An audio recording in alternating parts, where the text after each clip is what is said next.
Hello mga kalakwartya, for today's video, magluluto tayo ng beef pasta. Pero bago yan, pupunta muna tayo ng 7-Eleven para bumili ng iba pang ricado.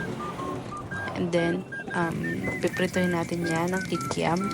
Papatoppings natin yan, saka yung mushroom na naprito na.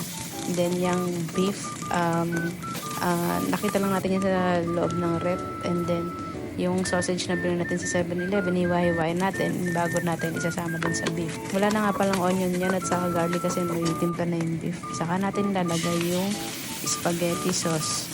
Italian spaghetti sauce yung gamit natin dyan. At saka lalagyan natin din siya ng liver spread. Mga 2 kutsara lang. Then, haluin lang natin siya para lumapot. Then, paminta at saka lalagyan din natin siya ng asin. And then, yung lalagyan natin yung grated cheese na mozzarella. Yan. Kung nakikita nyo, lumalapot na siya. And then, after niya lumapot, and then, kumulo na siya. So, goods na yon.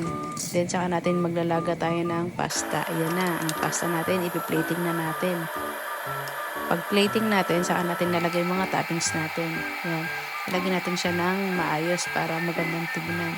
Kahit ikaw lang ang kakain yan. Para mas masarap. Masarap pa sa jowa mo. Wow, ayan ang mga cheese. Wow, lalagyan natin ng basil leaves. Then, goods na. Wow, bye!